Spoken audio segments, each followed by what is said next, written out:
Hey there, everybody. This is Mike with Soundstage EDU, and I thought I would just drop one more bonus episode in this week of reprieve. Before we get started, if you haven't followed the show yet, please do so. Consider it a Christmas gift to me. The more people that are here, the more people that are following, the further the algorithm is going to push these shows out. And you all know if they're helping you, they're going to help others. And that's why we're doing this. This is for everybody. So today I want to tell you a story. I read a post that I haven't been able to really shake. I read the post and then I read an article, and it just really struck me as a former educator, as an advocate for all the educators out there now. And it was not because it was flashy, and it's not because it was even a viral story. I don't know if it was, but if it isn't yet, it will be soon. But it struck me because it told the truth. And it's the kind of truth that we usually don't talk about. It wasn't about a star teacher. It wasn't about a championship program. It wasn't about test scores or trophies. It was about a lunch lady. And here's the post in pieces. A mom told the story of her kid coming home from school one day and saying, "Mom, the lunch lady is weird." Because that's how kids are, right? They just tell it how it is. And the kid said, "She memorizes everyone's name by the third day. Like all 600 kids." And the mom thought nothing of it because teenagers exaggerate, and we all know that. And then came parent-teacher night. The mom was running late. She hadn't eaten, and she noticed that the cafeteria was still open, so she grabbed a sandwich. The lunch lady, older woman with gray hair and a hairnet, was wiping down tables. Without even looking up, she said, "You're Zoe's mom." The mom stopped cold and said, "How did you know that?" "Same eyes," the lunch lady said. "She sits at table 7. Always picks the apples nobody wants because they're bruised. And she drinks chocolate milk even though she's lactose intolerant. She hurts herself rather than waste good food." The mom said, "Do you know this about my daughter?" "I know it about all of them," the lunch lady replied. And then she just kept talking.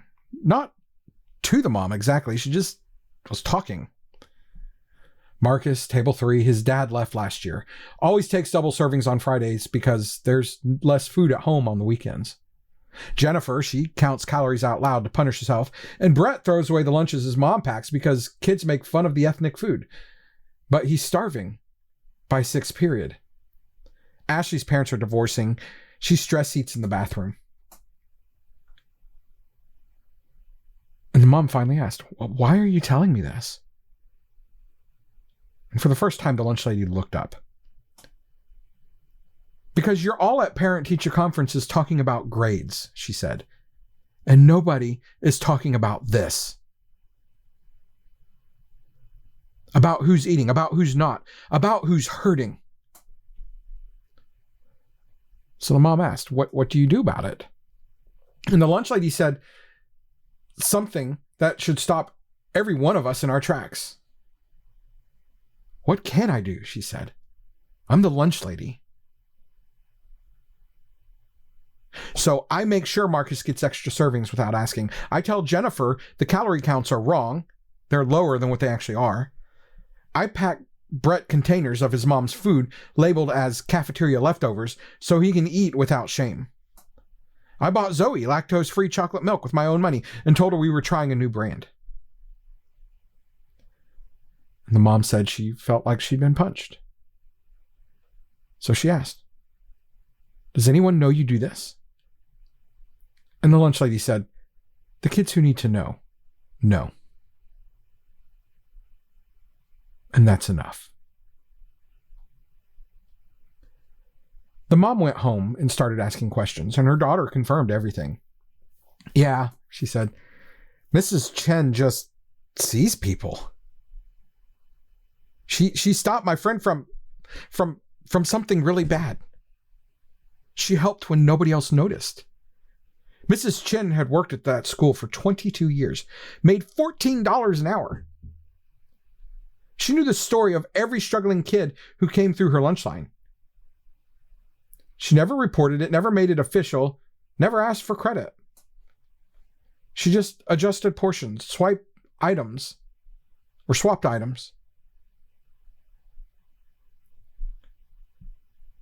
She just adjusted portions, swapped items, paid for things quietly.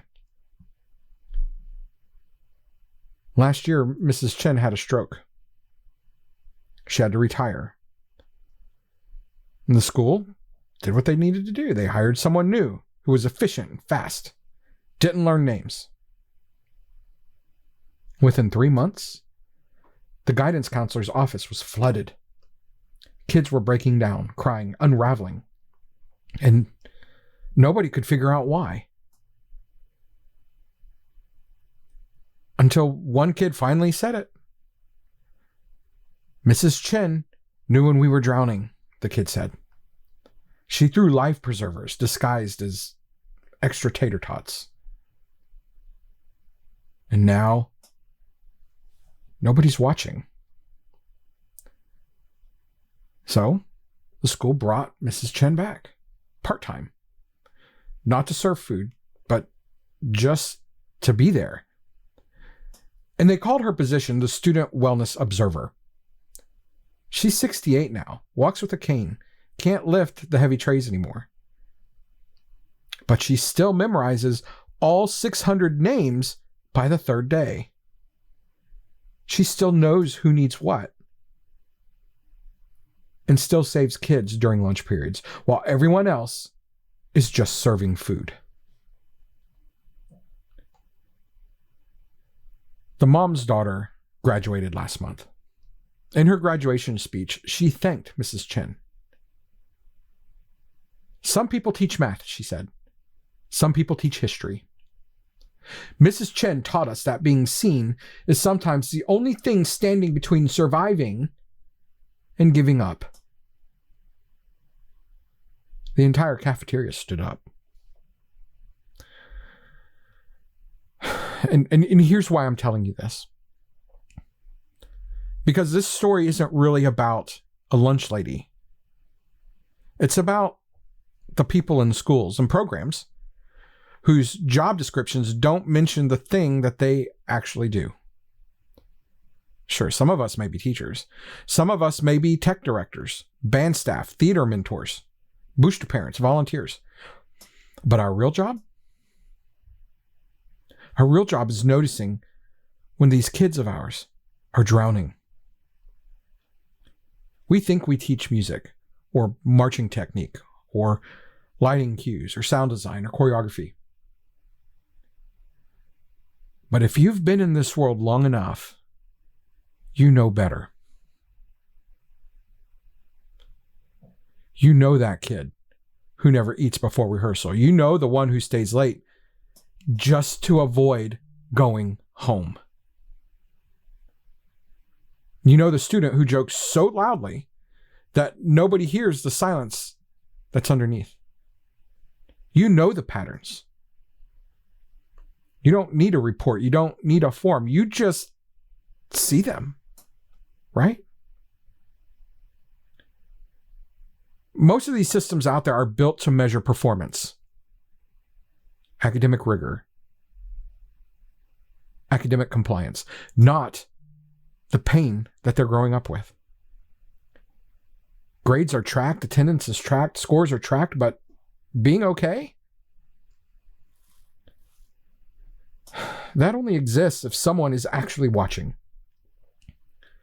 Mrs. Chen wasn't assigned to save kids. She just refused to stop seeing them. And if you're listening right now and thinking this sounds like me, I need you to hear this clearly. What you do matters, even when nobody thanks you, even when nobody measures it, and even if nobody actually understands it. Some of you are the only reason that a kid is still here.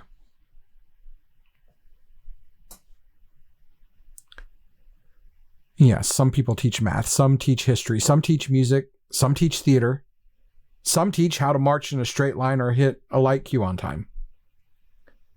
But some people, many of you, teach kids that they are seen. And sometimes, that's the most important lesson of all. If this made you think of someone, a lunch lady, a custodian, a director, a parent, tell them. Because the people who save kids quietly rarely ever hear it. And if you are that person, please don't stop watching. This has been Mike with Soundstage EDU. Take care of yourselves, take care of each other, and don't stop watching these kids.